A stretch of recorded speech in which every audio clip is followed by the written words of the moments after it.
You want the police involved? Okie dokie.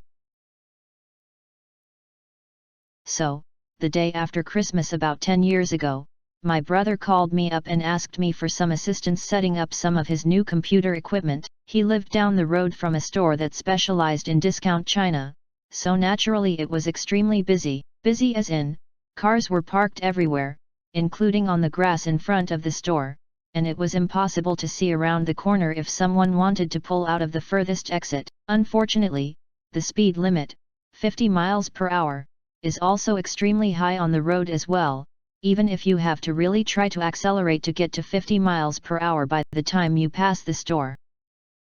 So, I decided to play it safe and was doing roughly half the speed limit, perhaps 30 miles per hour, while going around the corner of this store. Even at this speed, of course some guy decided to pull out without checking, and I couldn't stop in time to avoid hitting him. Now, I was driving an older Mitsubishi that already had some damage, and he had a small dent in his fender. And, come on, it's still Christmas, right? So, I get out of the car, take a look at the damage, and turn around to see a furious, older, red-faced gentleman in front of me. Right after I tell him that it doesn't really look like much damage, so there's no need to contact the police, he proceeds to scream in my face about how I was speeding and this is all my fault.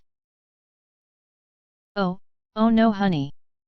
A young woman driving by herself may appear to be easily intimidated, but I was trying to be nice. If you want the police involved, let's do it buddy. I call the non-emergency line, explain there was a very minor car accident, and that the other driver was insisting that it was my fault, so I would feel better if the police were involved. The dispatcher got my information, stopped for a moment, and then quietly thanked me for calling the appropriate number.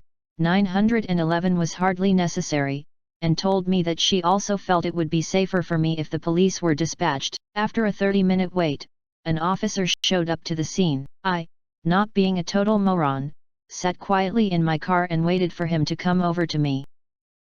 The other driver felt it was necessary to leap out of his vehicle and run over to the officer and start screaming and gesturing wildly. I didn't catch what was said, but I did see the look on the cop's face, and I was getting more and more amused. After being clearly told to get back into his car, the cop came over to me, and asked me what happened. I told him what was going on, and that not only had I not deliberately sped up to go the speed limit, I had actually slowed down because of how busy the business was. He nodded, and went back to measure the skid marks on the road, and confirmed he believed I was actually doing about 25 and complimented my thinking on safe driving in this specific situation.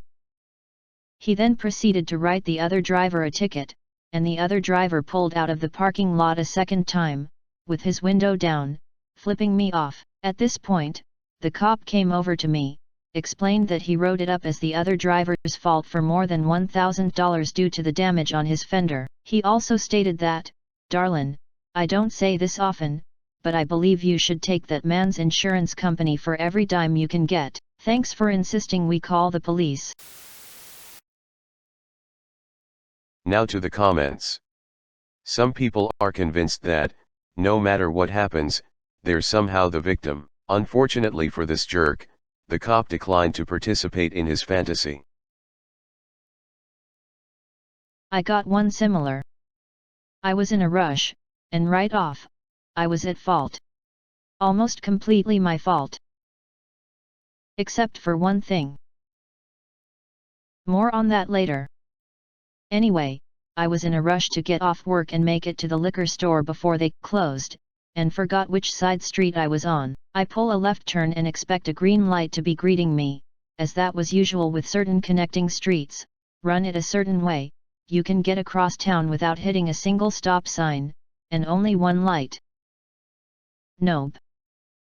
I was one street up, and driving through a red light, with the Mustang convertible gunning its engine, driver not really paying attention, but this is my fault. I get T-boned at low speed, and we call the police.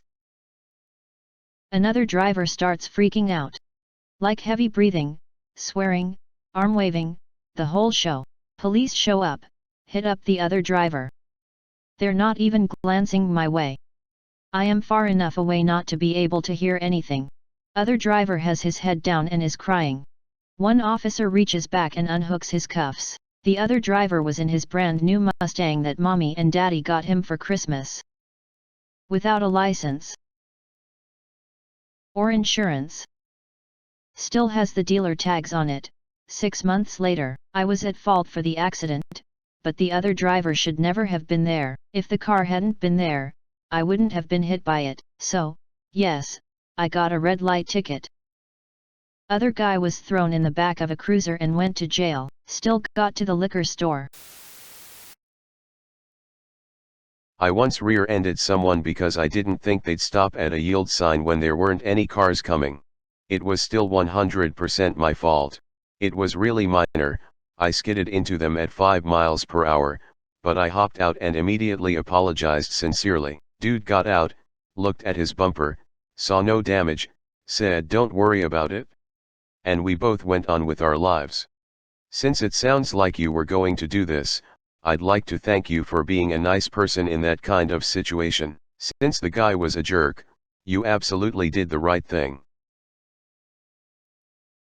I've been on that guy's side once. I was stopped at a light and just as the light turned green, I was hit from behind and pushed into the intersection. Got out and remembered I had a trailer hitch on my small car and saw the guy that hit me had considerable damage done to his front bumper, and through him offering me money I told him to have a good night and take car, and we both left. I may be naive, but hopefully if I'm on the other side one day someone does the same for me. I did the same thing maybe 18 years ago. It has paid me back thrice over. Hope your kindness results in the same. A store that specialized in discount china, so naturally it was extremely busy naturally. Discount china is a hot commodity. If I knew where this store was, I'd be there in a heartbeat, though it sounds like I'd probably want to take an Uber. I honestly can't tell if you're being serious or not. In fact, the only reason I'm checking the comments right now is to see if I was the only person confused about why a discount china store would ever be parked in the grass busy like OP says. Am I missing something? Is discount china a euphemism for something? Is it drugs? Is OP talking about drugs? Please someone tell me why all these people are at the discount china store right after Christmas. I don't understand. Stories like these are why I now have a dashcam as of a couple years ago. Thankfully haven't had to put it to use yet, but it's nice knowing I would have hard evidence of douchebaggery on any other driver's part. I watch YouTube dashcams videos. I went and bought a dashcam myself, and I swear my future family will all have a dashcam in their car. The videos also scared me enough that I implemented some new rules so I can avoid as much of that as possible, such as every 10 miles per hour equals 1/2 car distance away, and stopping behind cars means I can see their back tires. I find an easier way to calculate following distance is 2 seconds, adjust for your braking distance. Since it's based off time, it naturally scales with speed, and stop far enough away you can see where their wheels touch the ground was actually tested when I got my license, funnily enough.